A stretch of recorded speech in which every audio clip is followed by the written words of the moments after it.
का जो लंबे समय से छात्र के लिए और झारखंड के छात्रों को संगठित करके स्थानीय नीति नियोजन के संदर्भ में न केवल चिंता किया बल्कि एक लड़ाई भी लड़े, वो साथी हमारे बीच में है।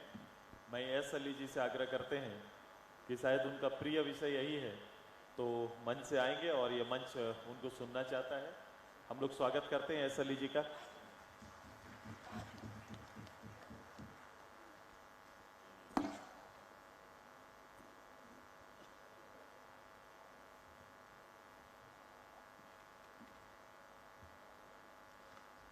धन्यवाद माननीय अध्यक्ष महोदय, आपने अवसर प्रदान किया।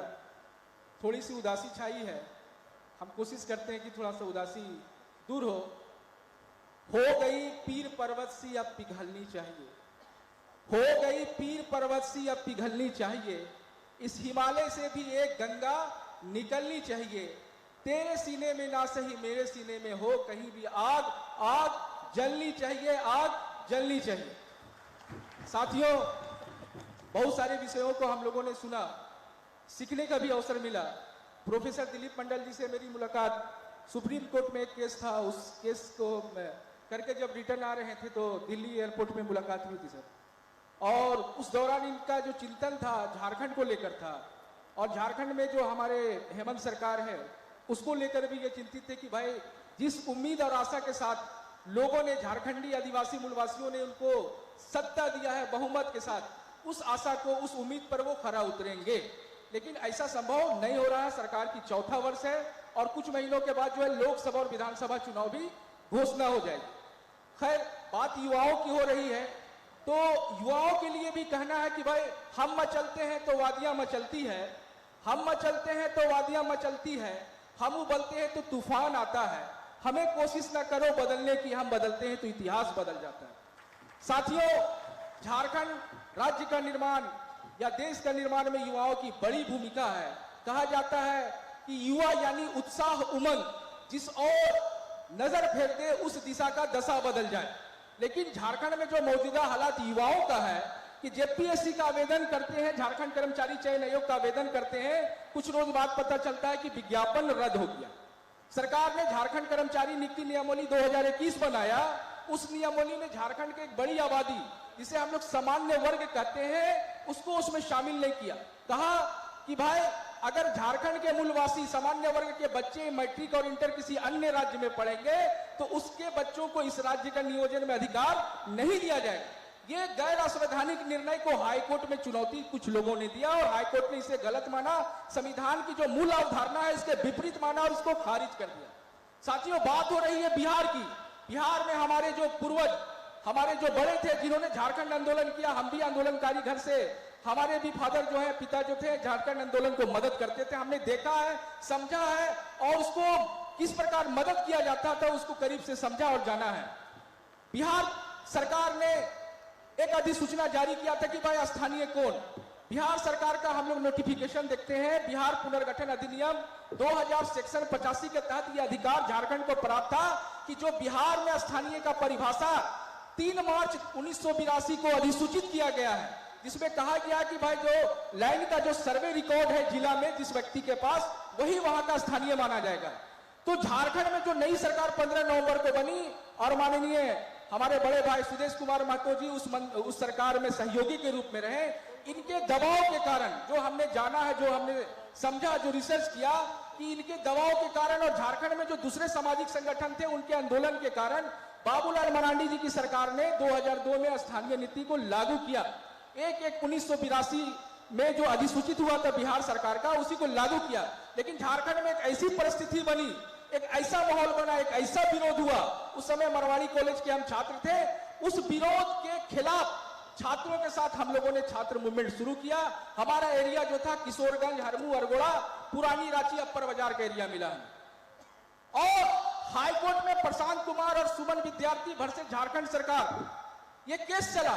इस केस में 5 सदस्यीय बेंच के जो जज थे, उन्होंने जो बाबूलाल मरांडी जी की सरकार, जो हमारे माननीय मंत्री जी के सहयोग के कारण जो स्थानीय नीति लागू किया गया था, उसको खारिज कर दिया।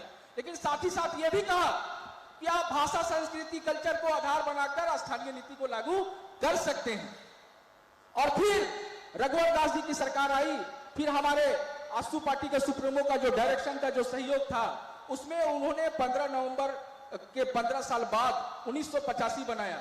उसमें कुछ त्रुटियां थी, उसमें सुधार का संभावना था। उसको लेकर जो है हम लोगों ने कहा कि भाई इस झारखंड राज्य की एक भावना है कि भाई आप अंतिम सर्वे को आधार बनाओ और अंतिम सर्वे के आधार पर आप राज्य में स्थानीय नीति को लागू करो। 1932 जैसे कि एक साहब ने कहा कि 1932 एक नारा है, और वो नारा भी जो है हम लोगों के आंदोलन से जन्म लिया। 1932 झारखंडियों का पहचान। लेकिन हम लोगों का मांग था कि आप अंतिम सर्वे को बनाओ।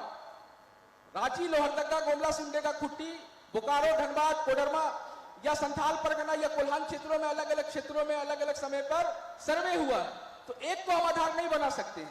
तो रघुवर दास जी की सरकार में जो डोमिसाइल नियोजन नीति लागू किया गया 1985, उसमें हम लोगों ने कहा था कि भाई जो झारखंड में जन्म लिया है आप उसको स्थानीय मत बनाओ, जो केंद्र सरकार के संस्थानों में काम करता है उसको स्थानीय मत कहो। वो यहां पर प्रवासी के रूप में आए हैं अपने काम को करने के लिए, वो काम करेंगे फिर चले जाएंगे। ये हम लोगों का संशोधन का मांग था। और हमारे हेमंत सोरेन जी ने कहा कि हम जो है खतियान आधारित स्थानीय नीति लाएंगे। उस बहकावे में, उनके उस लालच में, उस उम्मीद में, उस आस में हम सारे लोगों ने हेमंत सोरेन जी की सरकार को बहुमत से लाया। लेकिन जब वो सत्ता में आए तो सदन में कहा कि 1932 खतियान आधारित स्थानीय नीति नहीं बन सकता। कुछ दिनों बाद पता चला कि इन्होंने कई किस्म का गबन कर रखा है, जमीनों का गबन, खनिजों का गबन, खदानों का गबन। ईडी का छापा बुलावट नोटिस आने लगा। तो डर से, बिना कानूनी पहलू को जाने हुए, बिना हाई कोर्ट का डिसीजन को पढ़े हुए ये जो है ना स्थानीय नीति घोषित कर दी। अब वो स्थानीय नीति को महामहिम राज्यपाल ने कहा कि भाई इस प्रकार तो बन नहीं सकता है। अब वो मामला पेंडिंग है और राज्य में स्थिति ये है कि किस नीति के तहत बहाली हो रहा है, युवा सवाल कर रहे हैं। युवा सवाल कर रहे हैं कि भाई ठीक है एसटी, एससी, ओबीसी के लिए, ईडब्ल्यूएस के लिए आप 60% रखे हो, लेकिन 40% पद किसके लिए है? ये 40% का जो बात चल रहा है कि 40% नहीं चलता हो, ये 40% का सवाल का जवाब आपको देना होगा। और बिना जवाब दिए अगर आप बहाली करते हैं तो आने वाले 24 में आपको हम लोग जो है ना उखाड़ कर फेंकने का काम करेंगे। साथियों, बातें बहुत सारी हैं। सामाजिक न्याय की भी बात हुई।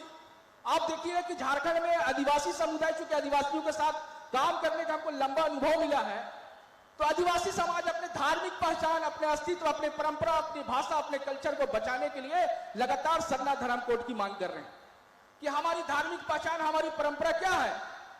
वो कह रहे हैं कि भाई हम सरना धर्मावलंबी, हम प्राकृतिक के पूजा के, हमको हमारी पहचान दो।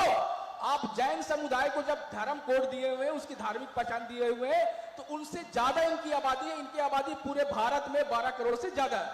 तो उसके आधार पर उनको धार्मिक पहचान मिलना चाहिए, जिसकी वो संघर्ष कर रहे हैं। आज भी झारखंड के आदिवासियों का एक बड़ा टीम दिल्ली में आंदोलन और अभियान चला रहा है। बात दलित समुदाय की है, हमारे अनुसूचित जाति की है,